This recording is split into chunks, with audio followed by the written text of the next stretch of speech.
Hi,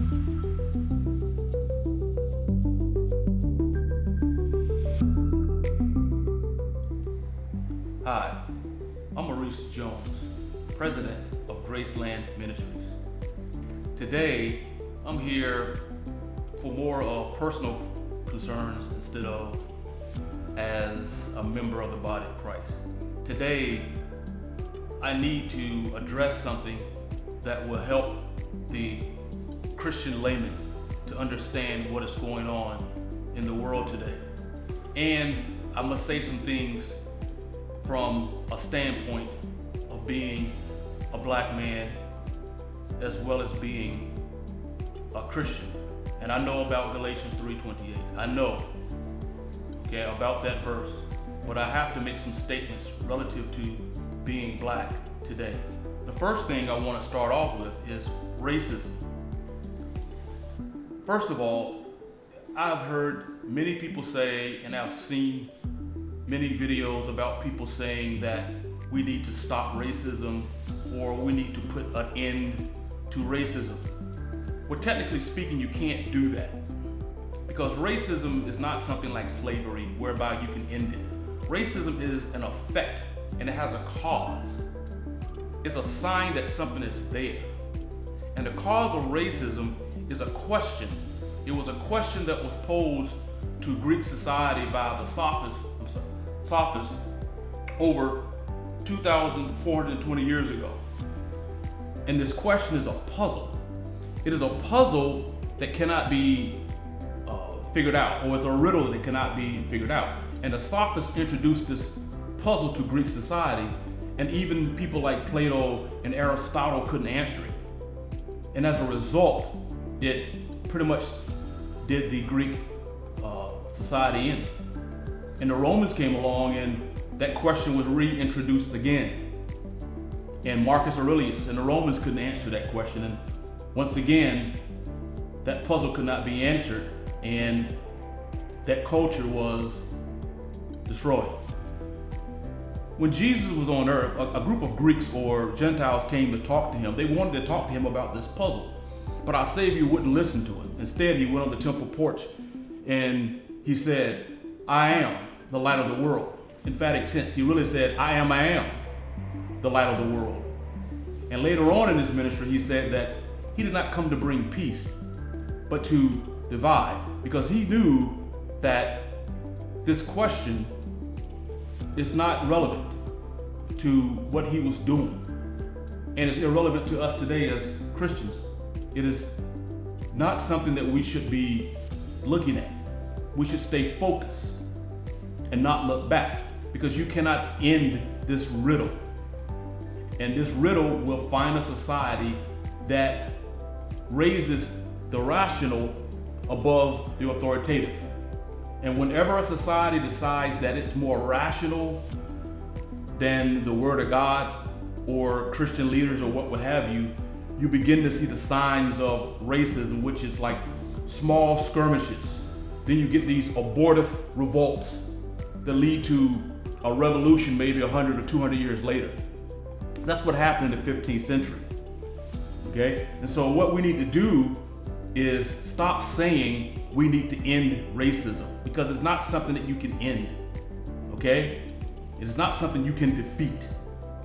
We need to stop listening to people who are trying to use that puzzle, like the Russian Marxists and the Chinese Marxists and the neo-socialist people and all. Don't listen to them try to use this racism thing to destroy our country. The second thing I want to talk to you about, and the most important thing to me, is that I am a black man. I am not a minority. Okay? I am a black man on the same level as a white man or Jewish man. I'm not some man that's below these other two groups of men. A black woman is not a minority. A black woman is not a part of a minority, I should say, but a black woman should be on the same level as a white woman and a Jewish woman. Ben Carson is a black man who is a part of President Trump's cabinet. He's not a minority. He's a black man, just like President Trump is a white man. And I'm a black man, just like Ben Carson is a black man. Now, I know why they call us minorities. They call us minorities because there are not that many black people in America. And so they call us minorities. I understand that. But that's not the issue. Globally, white people are the minority. White people are not the majority when you look at the world as a whole. But we still call white men white men. So I am a black man. I'm not a minority. Why is that so bad, Maurice? Here's the reason for it. Aristotle could not answer that question, that puzzle. So what he did was, he put us all on a square of opposition, whereby if you have minorities, then these minorities need subcontraries. And these minorities now have contraries. So let's use blacks for an example. If you call a black man or black men minorities, then Democrats are supposedly now their subcontraries, which now makes the Republicans their contraries. Now, where does that put the government? Now, the government is now placed in a position of uncertainty on this square of opposition. So if I'm a minority, then my subcontrary, the Democrats, are supposed to help me. And I know that those like the Republicans or the conservative people are my contraries. But what if I am a black man who loves my country, who loves the nation of Israel, who waits for the return of Jesus, and who waits on God? You see, what the Sophists did was this. The Sophists went to the Greeks because 2,609 years ago, Thales turned from mythos to reason. He turned from the gods to reason. Now, when he did that, 200 years later, the Sophists said, wait a minute, if there is no God, and if there are no gods, then how come we don't have this just society right now? What are we waiting for?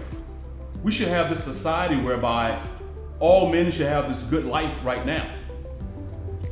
And once that question is introduced, then the society is corrupt. And so today, I'm telling you this, we need to get rid of this minority thing. Okay, not just for blacks, but for all minorities. We need to get rid of that slogan or that term for people. For example, when the South Koreans went to President Clinton, they demanded that he apologize to them for those South Koreans being killed during the Korean War. Now, President Clinton wasn't going to say he's sorry. Why? Because he saw them as minorities. The South Korean people should have gone to him as South Korean men and women. And somebody should have walked up to President Clinton and said to him as a man, you need to apologize. But he's not going to do that. No one is going to give a minority anything. They're never going to give blacks money. They're never going to say they're sorry because they look at you as a minority. They need to stop doing that. They need to look at you as a man. And you need to look at them as a man. You see, our Constitution was also a part of that sophist problem. So that when you read the Constitution, you're going to get that square of opposition. Okay? So when you see a white man carrying a gun, he's not out there to kill you. Okay? When he reads the Constitution, he's carrying that gun because he loves his country, he loves his family, he loves himself. And he's saying, you know what? No one, foreign or domestic, is going to come and take my country, my family, and my life. I'm going to defend my country, my family, and my life. That's what he is saying as a white conservative. When a white liberal sees the Constitution, they see the general welfare of the people. And they say you shouldn't carry guns and you shouldn't do this. Why? Because they are not caring about the country or its enemies. They're caring about the individuals within the country. That's that paradox of that question. So when you see a black man carrying a gun, he's not carrying that gun for America. He's carrying that gun for himself. He is saying, you are not going to kill me. I am going to protect myself. In opposition, you're going to see black men like those men who died and served their country in World War II and won in other wars, whereby these men said, you know what? there's something that transcends me, my country. I'm gonna die for my country. I'm gonna protect my country. I took that oath as a soldier to defend my country. And there are black men out there that say, you know what, I'm gonna defend my country over my rights because that's all we can do because we have this square of opposition given to us by Aristotle. That's it. So you're gonna always see these four groups of people. You're gonna always see the minority. You're gonna always see the minority sub-contraries like the Democrats. You're always gonna see the minorities contraries like the Republicans and the conservative people. And you're gonna have the authorities. And the authorities are gonna always sit there with uncertainty. Okay? These people in authority, they don't know what to do. It doesn't matter whether you have a Democrat in office or a Republican in office. Because of the square of opposition, the one in authority doesn't know what to do with the minority because the minority has a sub-contrary. But sometimes the sub-contrary is not there or doesn't do what it's supposed to do. Okay? And so that leaves uncertainty there. So when President Obama was a president, as a black man, as a liberation guy, he thought he was going to go into office and he was going to help take care of the third world countries. No, he didn't know that once he became president, and I have nothing against President Obama at all, okay, but once he got into office, he was on that square of opposition.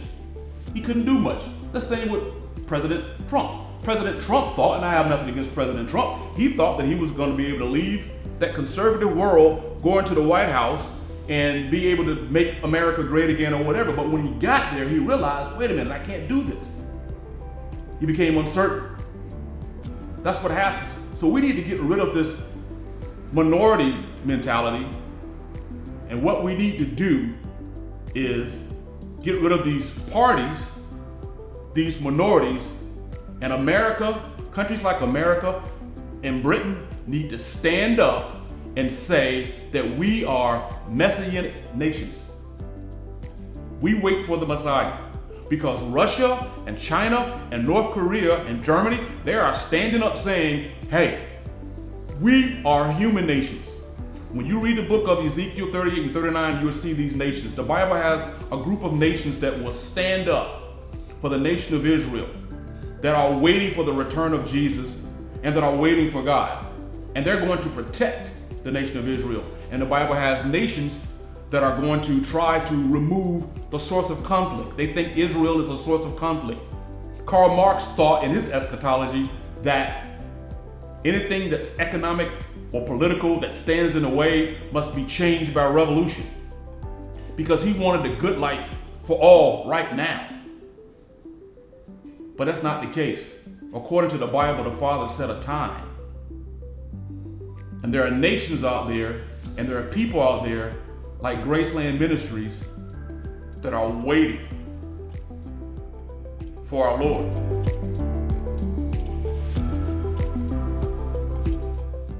Thank you for listening to this video from Graceland Ministries.